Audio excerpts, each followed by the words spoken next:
close is he to a title shot in sharing the ring with Bud Crawford? I don't know.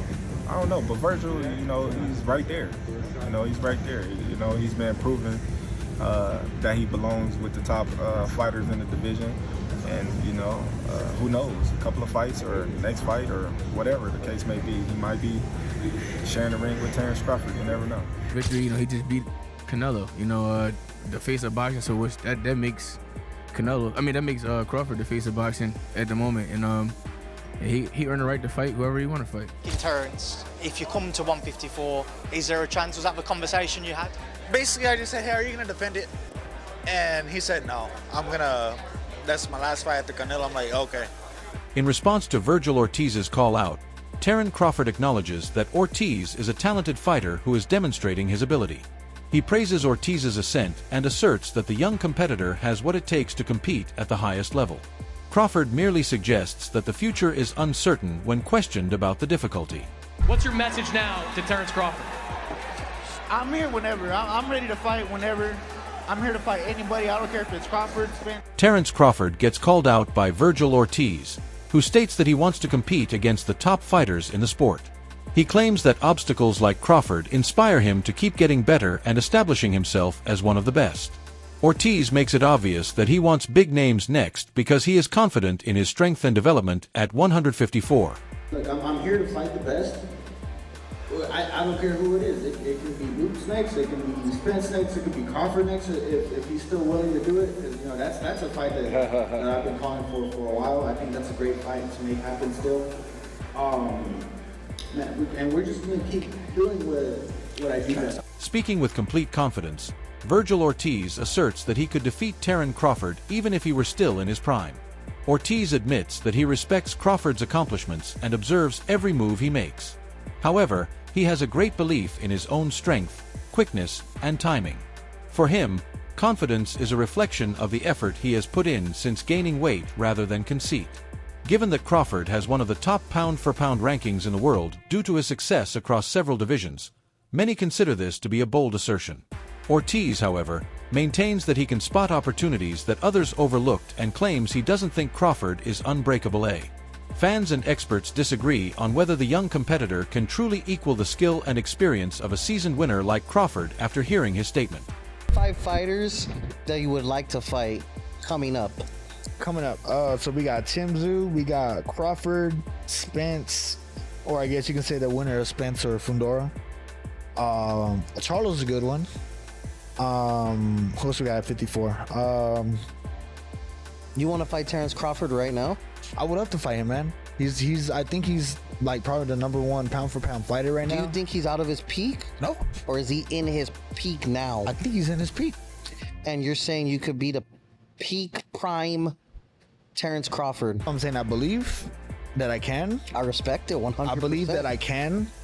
No, I respect him as a fighter, though. That's the thing. When I want to fight people, it doesn't mean that, oh, I don't like you. Like, let's get it on. It's more like I respect your skills, and I want to see if I can beat you.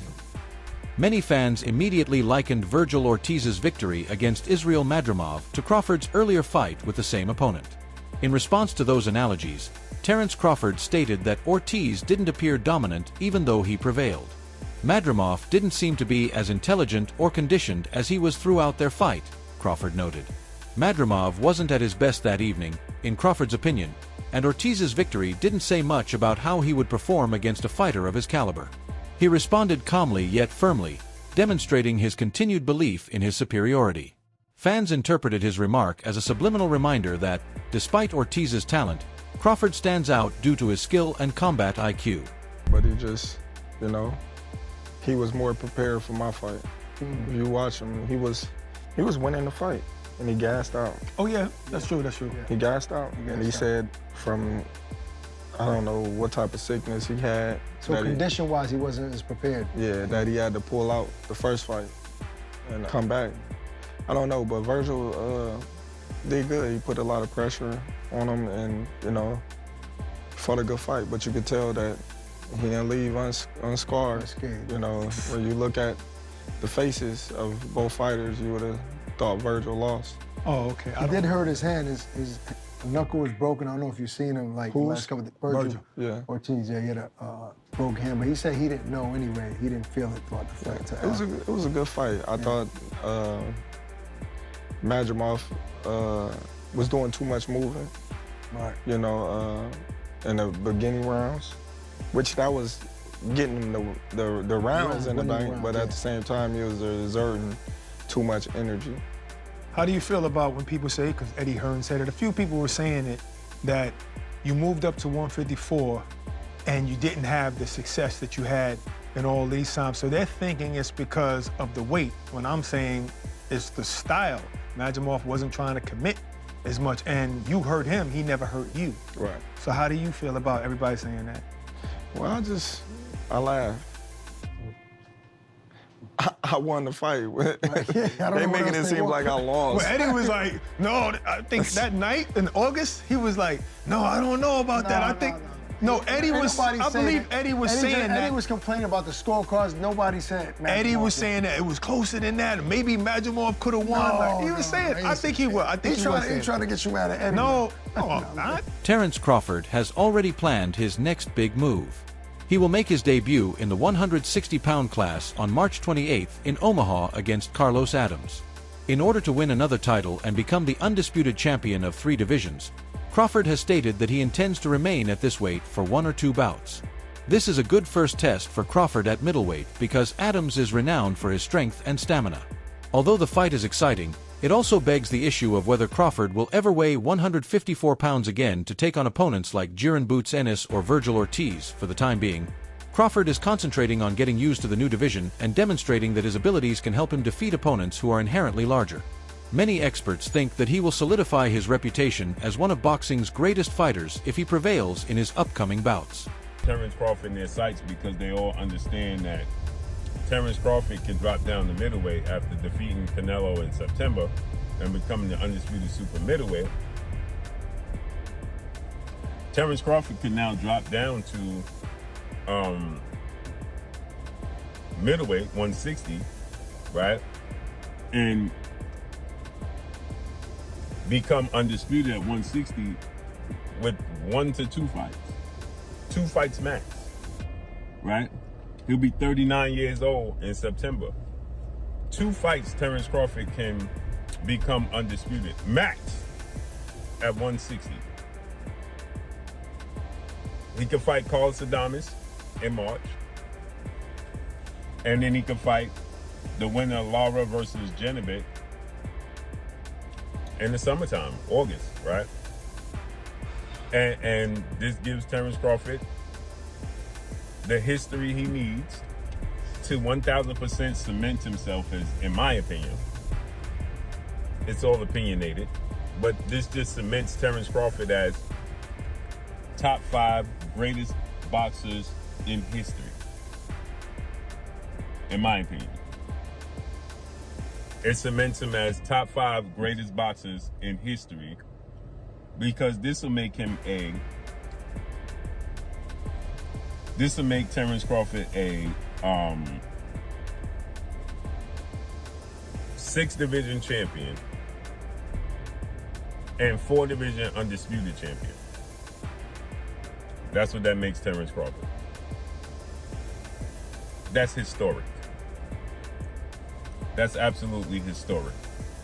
And if Terence Crawford can pull that off, becoming a 6-division champion and a 4-division undisputed champion, that's massive, right? In my opinion, those accomplishments in the fashion that Terence Crawford wins these fights, he's not just winning. When he beat Errol Spence for undisputed, he dominated and stopped Errol Spence in a manner not many people saw coming. When he fought Canelo Alvarez, he did exactly what I thought he was going to do, dominate that fight, make it look easy. Although Vergil Ortiz has long stated that he would like to fight Terence Crawford, there have been speculations that he turned down 2 offers from the WBO. Ortiz vehemently refuted those allegations in a subsequent interview, claiming he never got an official offer. He claimed that if the chance had really been offered, he would have seized it right away. He emphasized that his camp never declined a fight against Crawford and expressed annoyance at the ease with which incorrect information disseminated. Ortiz clarified that he appreciates Crawford's accomplishments and sees the battle as a challenge that will define his career, not something to stay away from. Many supporters had thought he had avoided the battle, but his remark helped dispel their confusion. Ortiz stressed that while preparation and timing are important, the desire to fight Crawford has always been. A lot of people wanted to see that fight, you against Terence Crawford. You know, when you was at welterweight, and obviously you couldn't stay at that weight class. But then he moved up.